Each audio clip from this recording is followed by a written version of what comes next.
Hello friends, मी Vishakha. Global online मार्केटमध्ये आपल्या सर्वांचं स्वागत आहे. आजच्या सेशनमध्ये आपल्याला पुण्यश्लोक अहिल्यादेवी होळकर सोलापूर युनिव्हर्सिटी 2026च्या PhD एंट्रन्स टेस्टसाठी रिसर्च मेथॉलॉजीचं प्रिपरेशन करायचं आहे. हे प्रिपरेशन आपण MCQ प्रॅक्टिस थ्रू करणार आहोत, ह्याचं आपलं 10वं लेक्चर आहे. सो लेक्चर्स जे आहेत, व्हिडिओज जे आहेत ते पूर्णपणे बघा. नक्कीच तुमचा स्कोर वाढवण्यासाठी याची मदत होणार आहे. So let start with the session. सेशनला सुरुवात करण्या अगोदर सगळ्या स्टुडंटसाठी एक इम्पॉर्टंट सूचना अशी आहे की जे स्टुडंट्स या एक्झामसाठी प्रिपेअर करतायत त्यांच्यासाठी स्पेशल रिसर्च मेथॉलॉजीसाठी आम्ही एक फुल कोर्स घेऊन आलो. जसं की आपल्याला माहिती आहे, या एक्झाममध्ये रिसर्च मेथॉलॉजीचा पार्ट जो आहे तो तुम्हाला मॅक्झिमम स्कोर मिळवून देऊन तुम्ही ही एक्झाम क्रॅक करू शकता. अशा पद्धतीने रिसर्च मेथॉलॉजी तुमचं इथं प्रिपेअर करून घेतलं जाईल. या फुल कोर्समध्ये आम्ही तुम्हाला देणार आहोत संपूर्ण अभ्यासक्रम, मॉक टेस्ट, संपूर्ण अभ्यासक्रम notes, video lectures plus daily live lectures, 1500 plus MCQ PDF, ज्याची फीस आहे 899.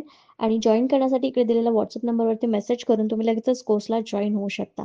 जसं की आपल्याला माहिती आहे 15 मे मध्ये आपली ही एक्झाम होणार आहे. तर तोपर्यंत तुमचं रिसर्च मेथॉलॉजीचा बेस पक्का होण्यासाठी हा कोर्स तुम्हाला नक्कीच मदत करेल. So let's start with the session.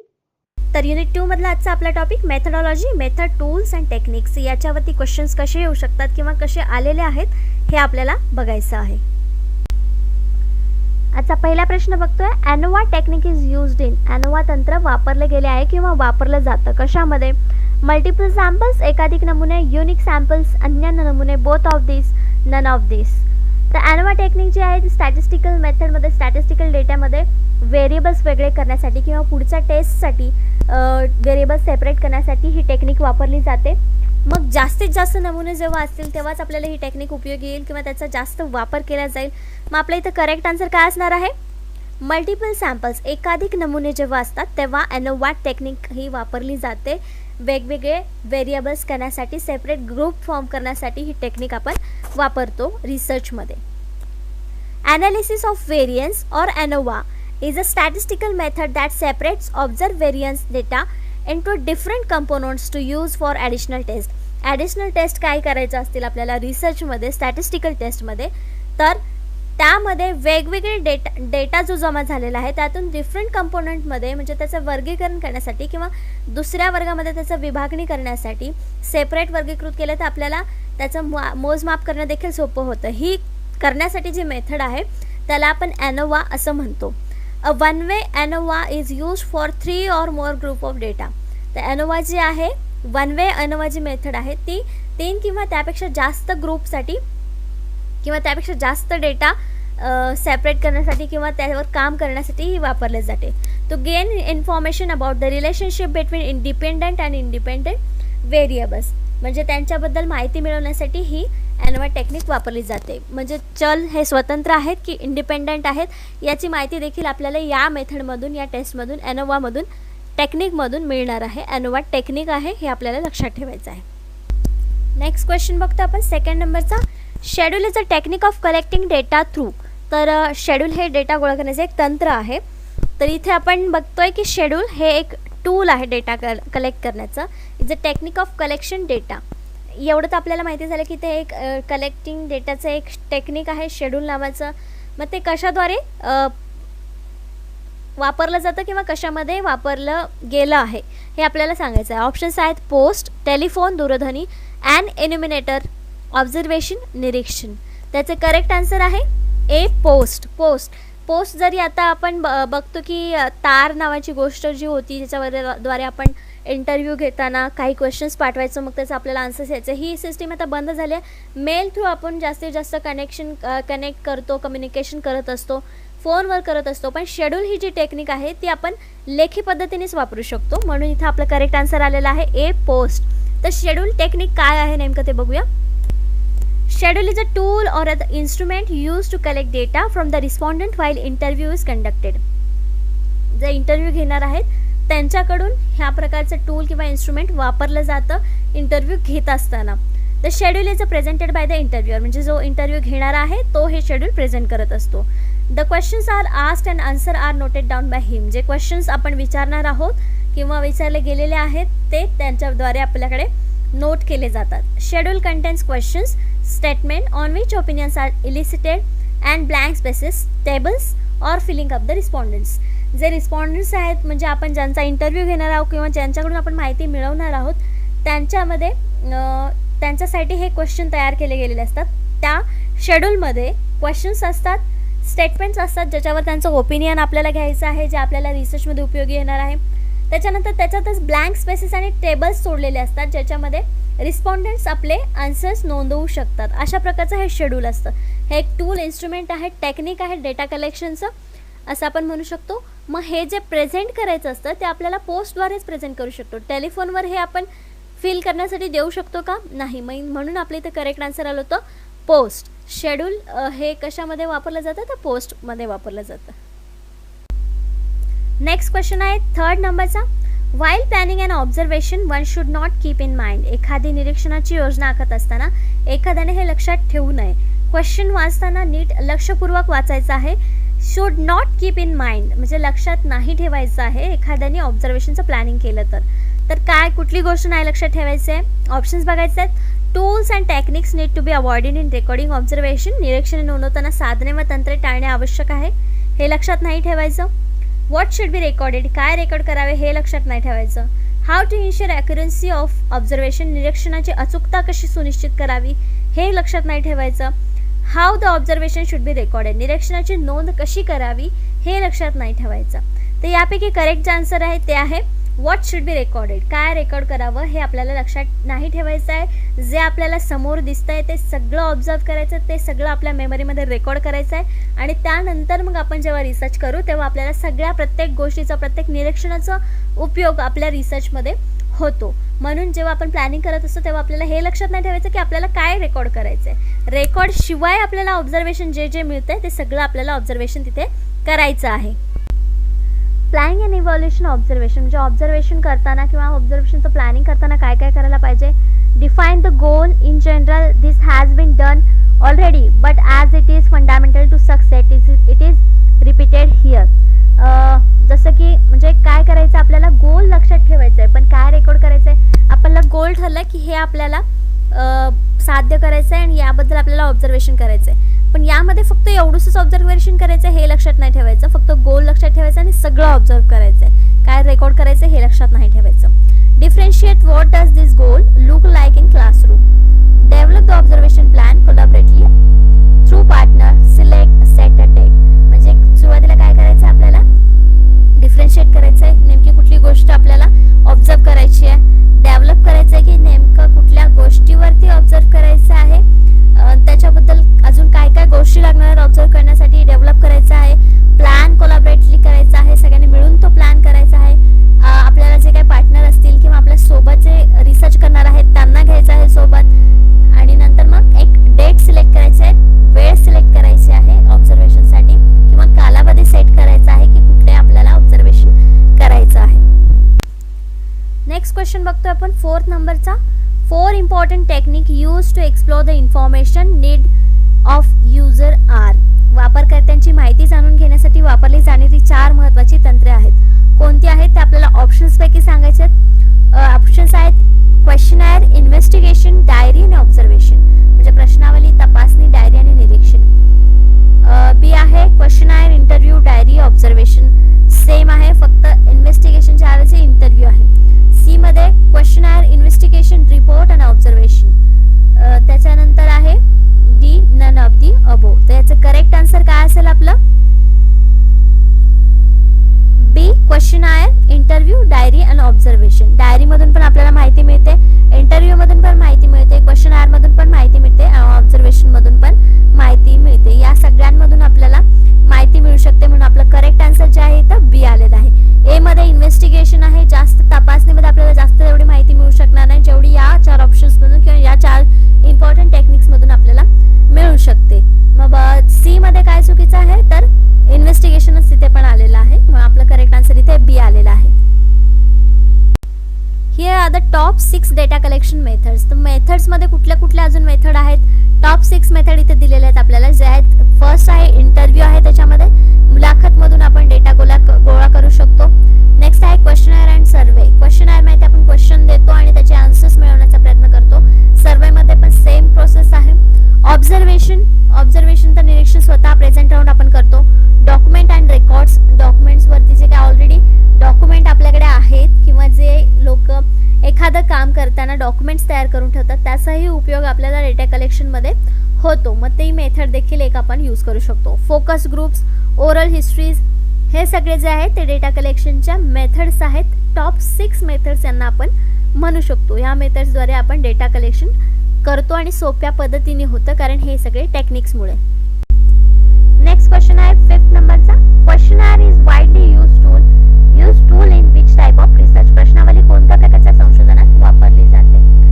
प्रश्नावली म्हणजे काय माहिती आपल्याला. आपण प्रश्न देतो, प्रश्नांची यादी देतो आणि त्याची उत्तरं मग आपण समोरच्या व्यक्तींकडून किंवा ज्या व्यक्तींना आपण निवडलेला आहे ॲज अ सॅम्पल म्हणून त्यांच्याकडून ही माहिती मिळवत असतो. तर ते जे क्वेश्चनर आहेत ते आपण कुठल्या टाईपच्या रिसर्चमध्ये करत असतो. ऑप्शन्स आहेत सर्वे रिसर्च, सर्वेक्षण संशोधन, एक्सपेरिमेंटल रिसर्च, प्रायोगिक संशोधन, हिस्टोरिकल रिसर्च, ऐतिहासिक संशोधन, केस स्टडी रिसर्च. म्हणजे आपण केस स्टडी रिसर्च मराठीमध्ये आपण म्हणूया, कारण आपल्याला त्याच्यासाठी प्रकरण अभ्यास रिसर्च संशोधन हे यापेक्षा केस स्टडी हा विषय किंवा शब्द सोपा आहे म्हणून आपण केस स्टडी रिसर्चच म्हणूया. तर यामध्ये करेक्ट आन्सर जे आहे ते आहे ए सर्वे रिसर्च, सर्वेक्षण संशोधन. सर्वेक्षण संशोधन का? कारण त्याच्यामध्ये सुद्धा आपण काही क्वेश्चन्स देतो आणि लोकांकडून त्याचे आन्सर्स घेतो आणि मग त्या विषयावरचा तो आपला सर्वे होतो. मग तिथे पण आपण क्वेश्चनर यूज करतो म्हणून त्याला आपण करेक्ट आन्सर आपल्या इथे आलेला आहे सर्वे रिसर्च. सर्वे रिसर्चमध्ये आपण क्वेश्चनर जास्त यूज करतो. The questionnaire is the main instrument for collecting data in survey research. तर सर्वे रिसर्चमध्ये मेन इन्स्ट्रुमेंट आहे क्वेश्चनर आहे. Basically, it is a set of standardized question, often called items, which follows a fixed scheme in order to collect individual data about one or more specific topics. Sometimes questionnaires are confused with the interviews. तर काय म्हटलेलं आहे त्यांनी आपल्याला की हा एक standard form आहे ज्याच्यामध्ये क्वेश्चन ठरलेले असतात. मग त्याच्यामध्ये आपण हे क्वेश्चन्सद्वारे आपण एका व्यक्तीसोबत म्हणजे एका सॅम्पलनी किंवा जास्त सॅम्पल्सला देखील आपण ह्या टॉपिकवरती डेटा कलेक्ट करण्यासाठी किंवा डेटा कलेक्ट करण्यासाठी याचा वापर आपण करू शकतो क्वेश्चनरचा. Sometime questionnaire are confuse with interviews. म्हणजे काही वेळेस हे जे इंटरव्ह्यू आपण घेतो तेव्हा हे क्वेश्चनर आपल्याला कन्फ्यूज करत असतात किंवा कन्फ्यूज असतात की याचा आन्सर कसं द्यायचा आहे. काही लोकांसाठी ते क्वेश्चन्स वेगळे असू शकतात, काही लोकांसाठी ते योग्य क्वेश्चन्स असू शकतात. असे देखील अडचणी त्याच्यामध्ये येऊ शकतात. पण सर्वे रिसर्चमध्ये क्वेश्चनरचा वापर हा मेन इन्स्ट्रुमेंट म्हणून केला जातो. नेक्स्ट क्वेश्चन आहे 6 नंबरचा. Which of the following is one do not included in measure of central tendency. मध्यवर्ती प्रवृत्तीच्या उपायांमध्ये खालीलपैकी कोणत्या गोष्टीचा समावेश नाही. उपाय किंवा मेजर्स म्हणजे माप असं देखील आपण इथे घेऊ शकतो.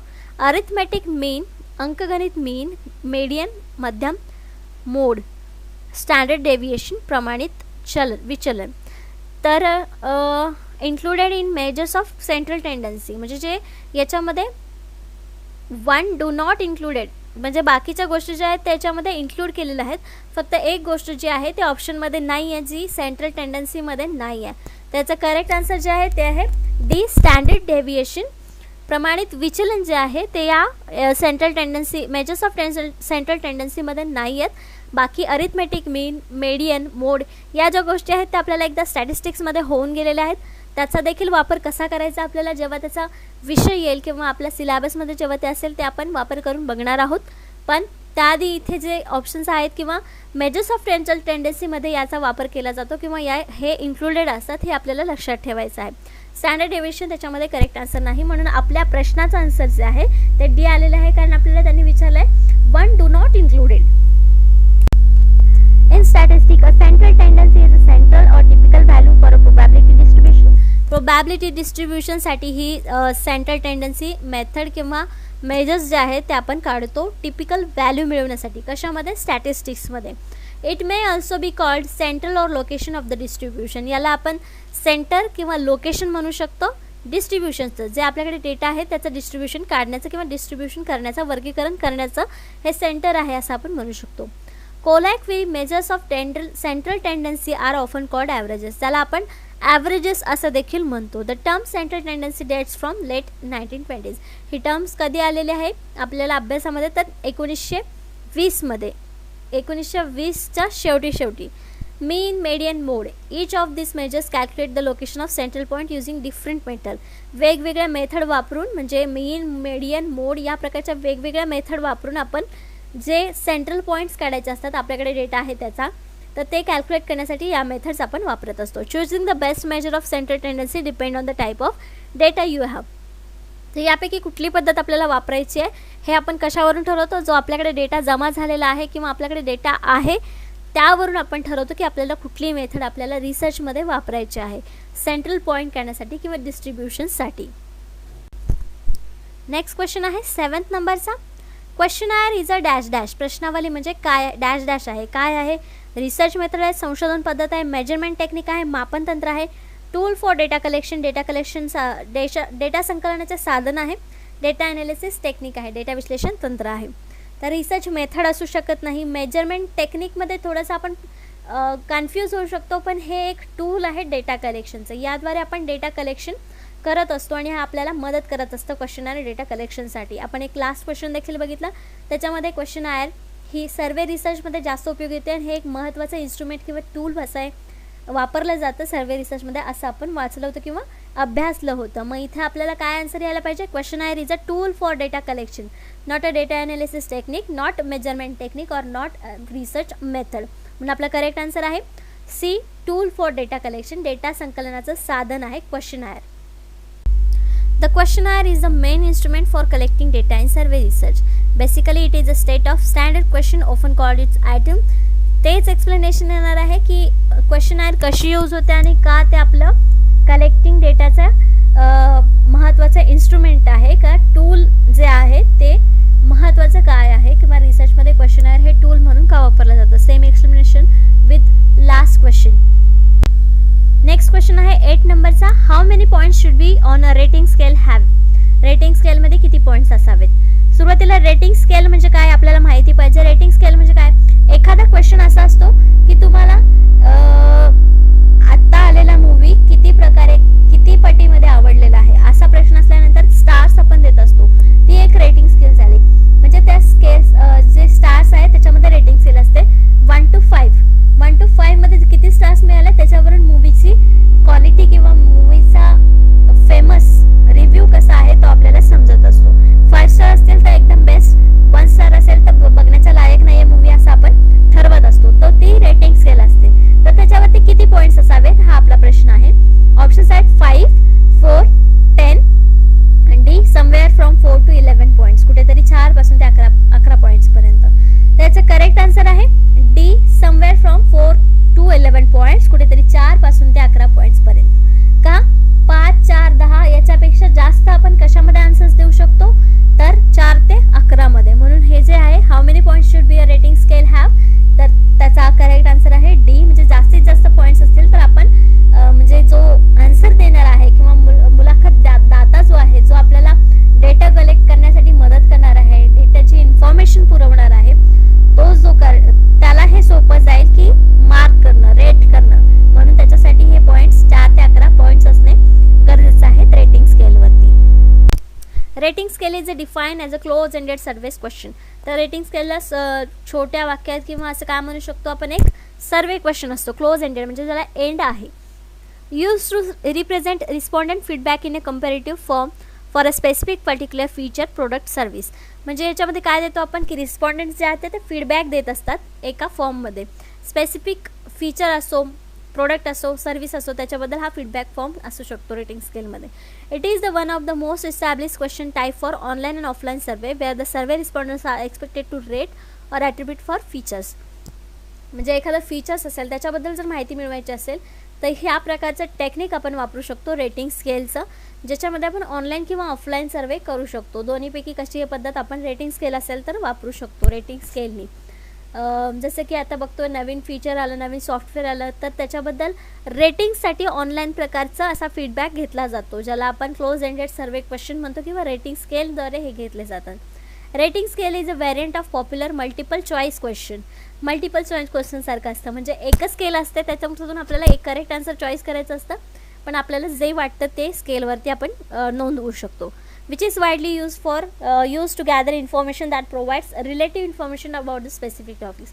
हे आपल्याला प्रॉपर इन्फॉर्मेशन देत नाही, पण रिलेटिव्ह इन्फॉर्मेशन मिळवण्यासाठी मदत करतं एका स्पेसिफिक टॉपिकवरती, एका स्पेसिफिक सर्व्हिस, फीचर्स किंवा प्रोडक्टवरती.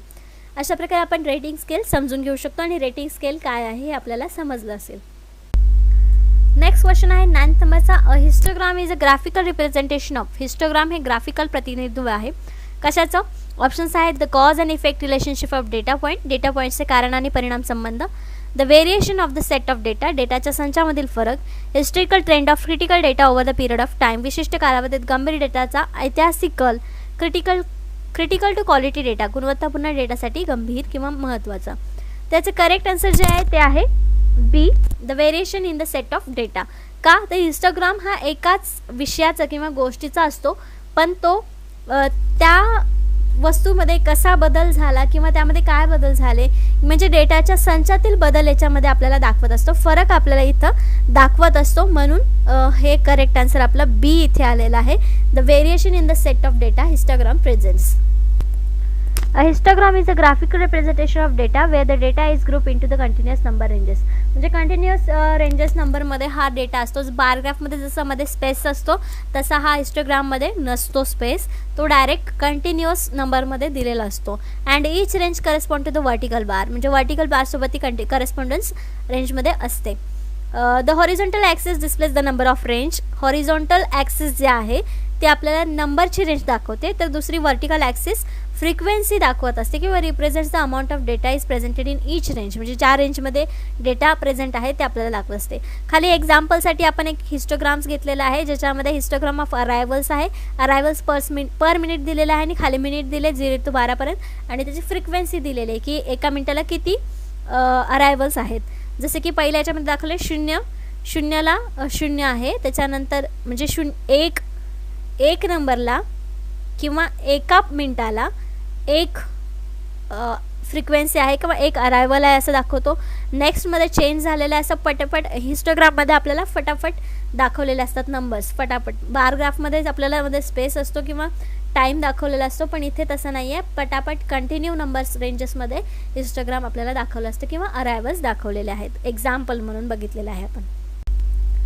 नेक्स्ट क्वेश्चन आहे 10th नंबरचा. Dash Pareto analysis is a technique for prioritising type of sources of problems. Pareto विश्लेषण प्राधान्य देण्याचे प्रकार किंवा सामान्यांचे स्रोत असे तंत्र आहे. कशाचं तंत्र आहे हे? ऑप्शन्स आहेत कॉज अँड इफेक्ट डायग्राम, कारण आणि प्रभाव आकृती. पॅरेटो अनालिसिस म्हणजे पॅरेटो विश्लेषण. स्कॅटर डायग्राम्स, स्कॅटर आकृती. अ प्रोसेस मॅप, एक प्रक्रिया नकाशा. The Pareto analysis is a technique for prioritising type of source of problem. त्याला आपण पॅरेटो अनालिसिस असंच म्हणतो. याचं करेक्ट आन्सर देखील बी आहे. पॅरेटो अनालिसिस, पॅरेटो विश्लेषण हे टेक्निक आपण प्राधान्यानं वापरतो किंवा समस्यांचा स्रोत आहे. Pareto analysis is a technique that can be use for business decision making, but it also has application in many different fields from economics to quality control. म्हणजे हे जे टेक्निक आहे पॅरेटो अनालिसिस टेक्निक ते business decision मेकिंगसाठी, बिझनेसमधले decision घेण्यासाठी वापरलं जातं किंवा इकॉनॉमिकमध्ये क्वालिटी कंट्रोल करण्यासाठी म्हणजे क्वालिटी नियंत्रण ठेवण्यासाठी ह्या प्रकारचं ॲप्लिकेशन आपण करतो. बाकी भरपूर फील्ड्समध्ये देखील याचा वापर केला जातो. यामध्ये 80-20 रूल आहे as a decision making technique. Decision making टेक्निकमध्ये 80-20 रूल याच्यामध्ये वापरला जातो पॅरेटो ॲनालिसिसमध्ये. Pareto analysis statistically separates limited number of input factor. याच्यामध्ये इनपुट फॅक्टर्स जे आहेत जे रिसर्चमध्ये आपण वापरणार आहोत इनपुट फॅक्टर त्याच्यामध्ये सेपरेट केले जातात. Either desirable or undesirable as having a greatest impact on the outcome. आउटकमवरती आपल्याला त्याचा रिझल्ट दिसून येतो. मग त्याची इच्छेनुसार आपण टाकलेले फॅक्टर्स आहेत किंवा अनिच्छेनुसार म्हणजे अनैच्छिक देखील फॅक्टर्स त्याच्यामध्ये इनपुट झालेले असतात, तर त्यावरती देखील आपला आउटकम चांगलं दिसून येतं किंवा आपल्याला त्याचा इम्पॅक्ट चांगला दिसून येतो पॅरेटो ॲनालिसिसमुळे, पॅरेटो ॲनालिसिस टेक्निकमुळे. अशा प्रकारे याचे 10 क्वेश्चन्स आणि 10 कन्सेप्ट्स आपल्या इथे झालेले आहेत. नेक्स्ट लेक्चरमध्ये आपण नेक्स्ट टॉपिकवरती बघणार आहोत.